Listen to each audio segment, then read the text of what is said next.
On Business Incorporated today. South Africa to get $750 million from World Bank Group for COVID-19 support.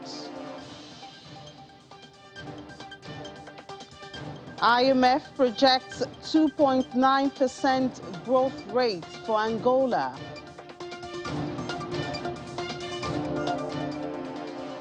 Alliance Risk Barometer shows cyber perils is the highest risk to businesses in 2022. It's the final one for the week. Welcome to Business Incorporated. I'm Ini John Mekwa.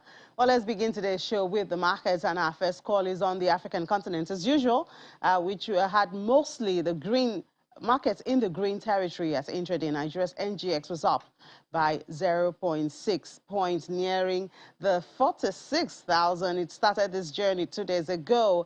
On the other hand, South Africa's JSE was down by a steep 1.43% decline. Elsewhere, the EGX 30 in Egypt advanced 0.14%, while Kenya ended Thursday session higher by almost 1%.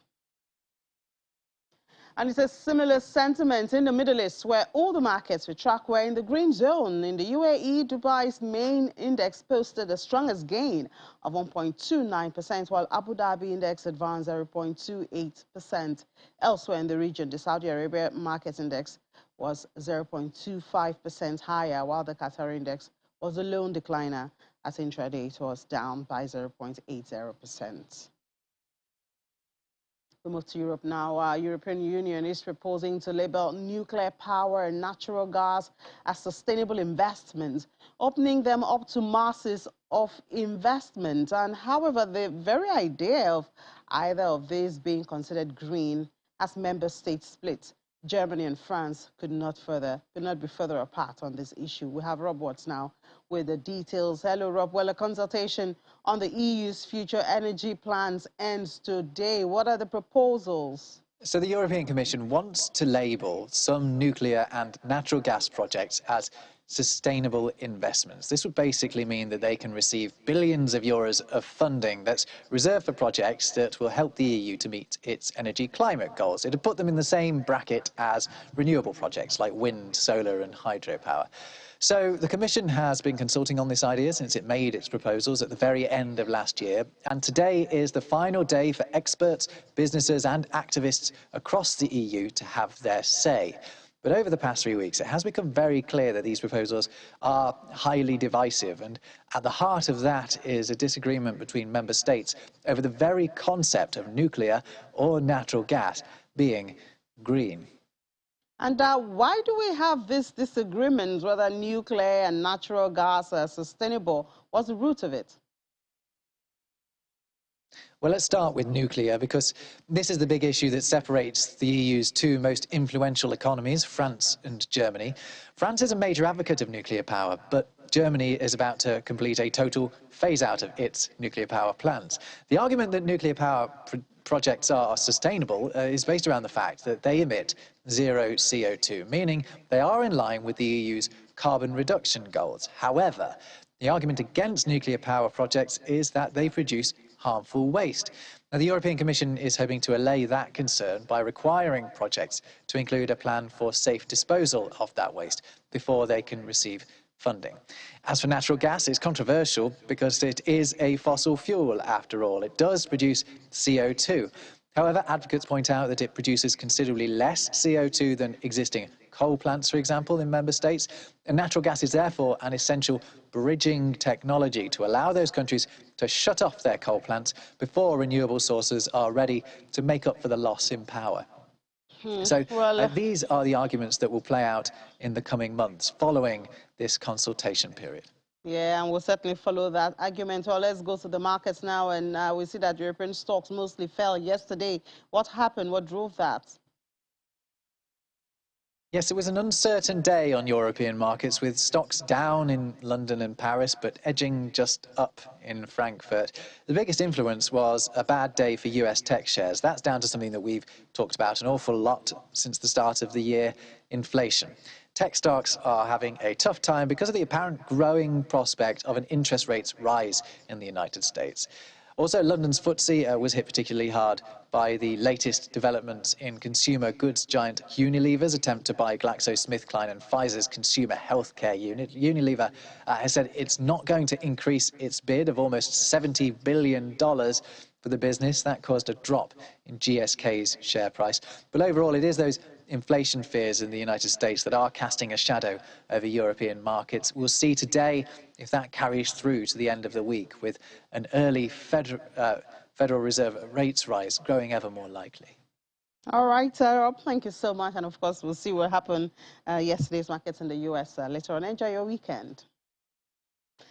Let's go to the UK now. Trade Union Congress believes that the UK should not be signing a new trade agreement with Israel and other countries that are systematically abusing human rights. Well, sounds like a valid objection, but we have Juliana to give us the full story. Hello, Juliana, good afternoon.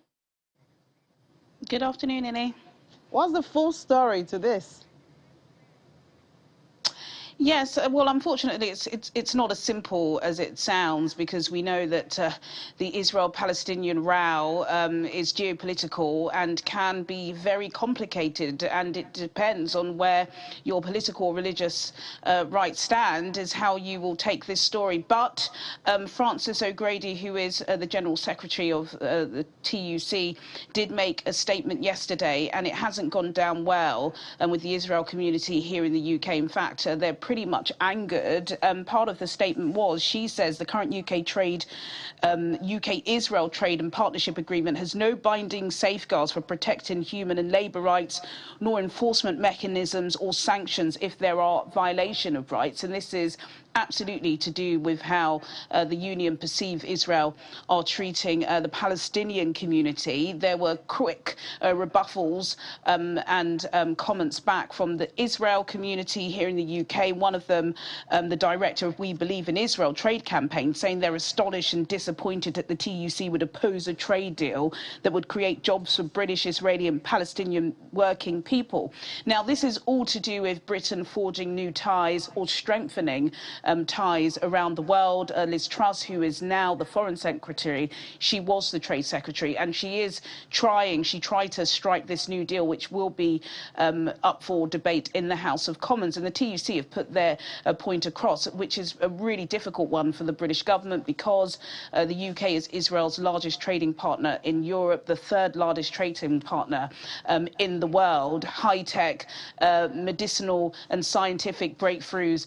So yes, it's not a trade partnership that the UK is willing to tie. But of course, there is so much anger, not just here in the UK, but across the world, of how the Palestinian people are to be treated. But like I said, it's a pretty delicate situation here in the UK, and one that we will be watching closely for you. Sure. Well, you can say whatever, or any story that has religious intonation to it is always a delicate one.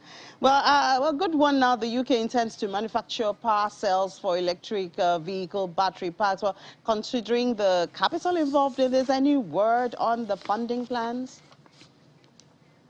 No details yet, because on the British government's website, they said this commitment of £100 million is only in principle. I suppose they still need to make sure they've checked all of the boxes. But this is part of the British government's plans for jobs. We know that in 2030, the new sale of petrol or diesel cars in this country will be outlawed. Britain definitely want to be seen as one of the leaders in this net zero emissions. And electric vehicles is a huge part of that. It is an exceptionally lucrative industry, and the only way that British manufacturers are going to be at the forefront of this innovation and tech is if they have their own factories, which is why they're supporting British Volt with these funds. It is going to employ 3,000 highly skilled jobs, a further 7,000 along the supply chain. So it's seen as a win-win for the British government. Kwasi Kwarteng, the business secretary, as well as Boris Johnson, the Prime Minister, have all put out statements welcoming this new joint partnership.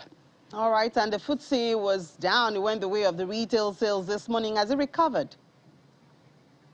It hasn't recovered, still very much in the red after those pretty shocking, abysmal December retail sales figures showing that retail sales dipped 3.7%. This is the worst December on record for retail, and it's already taken a battering due to COVID. The non-food sales were down 7.1%. Petrol sales were down 4%. This is all being pushed towards Omicron. We know that Plan B was very much in place. Millions upon millions of workers were working from home. If you're at home, you're not driving, you're not out shopping, and that's clearly been reflected in the data. The FTSE All-Share, to go through the numbers, is down 0.87%. The FTSE 100 is down by 0.76%, and the FTSE 250, the domestic market, that's down by over 1%. In currencies, the British pound is down on the US dollar by 0.26%, also down on the euro by 0.43%, and down on the Japanese yen and intraday by 0.35% in A. Thank you so much, Juliana, and enjoy your weekend. That's, of course, after the global business that you have to deal with. Business global. Thank you. Thank you. So let's move to Asia now, where Pacific markets tumbled on Friday, tracking declines on Wall Street overnight. Meanwhile, oil prices slipped from their 2014 highs earlier in the week, falling about 2%. Japan's Nikkei 225 paired earlier losses, falling 0.9% to close at over 27,000, while the Topix was down 0.59% to about 2,000. Auto and tech stocks fell across the board, but paired some losses. Toyota was down more than 2%, Mazda dropped over 3%, and Mitsubishi fell almost 4%. In tech stocks, Sony was down. Wow, a lot of downs there. SoftBank declined also. Australia's AXP 200 fell 2.27% to close at 7,175.80 as a major miners, oil and banks declined. Mainland stocks declined, with the Shanghai Composite dipping almost 1% to close at 3,500 plus. And the Shenzhen Component was down 1.19% to 14,029.55. Over in South Korea, the Kospi was down 1% to almost 3,000 points. Taiwan stakes fell almost 2% to 17,899.30. Hong Kong's Hang Seng Index slipped 0.19% as of the final hour of trading. Alibaba was down. Well, a lot of markets are in red. They were in red yesterday, you know. And the U.S., of course, is also in that category. The stock index features was mixed early this morning, I guess recovering a bit from the fall of yesterday following a disappointing earnings report from Netflix, building on the major averages declines during regular trading. Futures contracts tied to the Dow Jones Industrial Average were up by 66 points. S&P 500 futures roughly flat, while Nasdaq 100 futures declined 0.47%. Yesterday was not a very good day in the market, but Maria Bird has the details. That's our correspondent from Washington.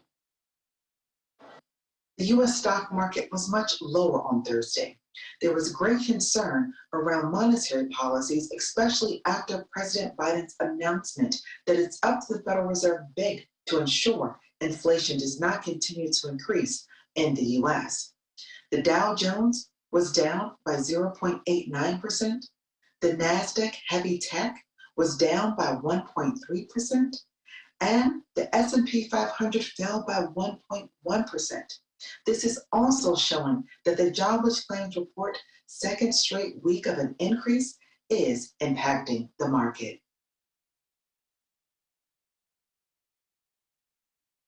Well, let's go to the oil space now. Oil prices fell on Friday after rising to 7-year highs this week as investors took profits following a build-up in U.S. crude and fuel inventories. The overall sentiment remains solid due to concerns over tight supply and geopolitics. Brent crude futures were down $1 to $87.38 a barrel. U.S. West Texas Intermediate crude futures slid $1.16 to $84.39 a barrel. The contract earlier fell as much as 3.2%, also the most since December 20th, after rising to its highest since October 2014. The recent rally in crude prices appeared to run out of steam yesterday when Brent and WTI ended the trading session with slim losses. But both benchmarks have gained more than 10% this year, so early in the year, and are headed for a fifth straight weekly gain. Gasoline inventories in the United States, which is the world's biggest oil consumer, rose by 5.9 million barrels. That's their highest since February last year. Let's take a break now. When we come back, we'll head to the African continent. To stay with us is Business Incorporated on Channels Television. You're welcome back. Well, according to Alliance Risk Barometer for 2022, conducted by Alliance Global Corporate and Specialty, cyber perils outranks COVID-19 and supply chain disruptions as risks to businesses in Nigeria, Africa, and the Middle East, as well as South Africa, in fact, it's worldwide, for this year, 2022. How should businesses be gearing up for this? We have Kevin Barnes, Chief Financial Officer, Alliance Global Corporate and Specialty, sharing their findings with us. Good to speak with you, Barnes. Good afternoon. Good afternoon, and thank you for having Alliance on your show. Good to have you. So your release shows that business interrupted will likely remain the key underlying risk theme in 2022. What does this really mean in practical terms? Business interruption, I think the best way to explain it is through an example. So traditionally, insurance was if your building burns down, your insurer pays to fix that building. But what happens when that building takes 6 months to build? And that's what business interruption is. How do you cover that profit that you've lost for the 6 months it takes to rebuild that building? So that's business interruption. That's a very rudimentary example. It gets more complicated. Another example I could think of is a company that produces bricks. If you pull the clay out of a quarry down the road, and there's a thunderstorm and that quarry floods, you aren't able to get clay out of that quarry, and therefore you don't have the clay to make your bricks. That's another example of business interruption, where because you can't get to that clay, you can't run your business. So there are many examples of business interruption, and you can imagine how this gets more complicated as you have a global entity with clients around the world, with suppliers around the world. So it's critical. Alliance's guidance is that entrepreneurs should make sure you have a knowledgeable insurance broker that assists you in understanding your business interruption and putting risk management in place to protect your business and give you that business resilience in times of change. Now, when you say businesses should put some things in place to protect themselves, what would be that, and what's the cost of this risk to businesses? So, yes, so there's two elements to that. There's obviously the opportunity cost, where if that isn't in place, there's a possibility you're going to lose profit and lose business. So that opportunity cost is very different for different entities. But the biggest cost is the structure that you have to build within the entity in terms of the knowledge base to be able to manage a crisis in terms of a loss, a business interruption loss, and then the cost of the insurance. That is one risk mitigation that Allianz does offer around the world, and that cost depends on the underlying value of the risk that we are reviewing. All right, and then ransomware is also big business for cyber criminals. How can businesses deal with this or protect themselves against this? Ransomware, yeah. So Allianz has a risk and resilience report, which is on our website, which I encourage your viewers to go and look up on. But a couple of things to look at in terms of that is identification. It's important to have some sort of antivirus systems so that you have an early indication if someone's trying or someone has managed to get into your systems. It's then important to also have a business interruption plan. When this is happening, you don't have time to try and work out what you should be doing. You should have a plan in place that is well documented. Everyone in your business understands each step that they have to take. It's important that's well prepared in advance. So if it does happen, the business is prepared. Another item to understand is training. Most of the vulnerability that clients have is that their staff don't understand when someone is phishing or someone is trying to get access to your systems. So it's imperative that your staff members are trained to look for these vulnerabilities and these risks. There are many. The last one I want to talk about is backups. It's important, especially in terms of ransomware, cyber crimes. If someone does take hold of your data, it's good to have a backup so you can get back and running and have that resilience as quickly as possible. But an important part of a backup is that it needs to be encrypted. It doesn't help if you back it up and you put a pretty bow around it so someone can just steal it. So it's good to back it up, but it's also more important to make sure that's encrypted. So there are many steps that need to be taken. Those are only 4 that I've highlighted this afternoon. So I suggest reading the resilience report on the Allianz website is a good source of information going forward. Well, thank you so much, Kevin. Sounds like very useful tips you have given there in a very short time. Thank you so much, Kevin Barnes, Chief Financial Officer with Allianz Global Corporates and Specials. Enjoy your weekend. Thank you very much, ma'am. So moving on now, the World Bank has approved the South African government's request for $750 million to support efforts to offset the impact of the coronavirus pandemic. The loan was agreed almost 2 years ago after the National Treasury first approached the Washington-based lender for help financing a 500 billion rand relief package after the onset of the pandemic. And in Angola, the International Monetary Fund forecast shows that Angola's economy will accelerate to 2.9% this year from an estimated 0.1% in 2021. And it's boosted by higher oil prices and relaxation of COVID-19 restrictions.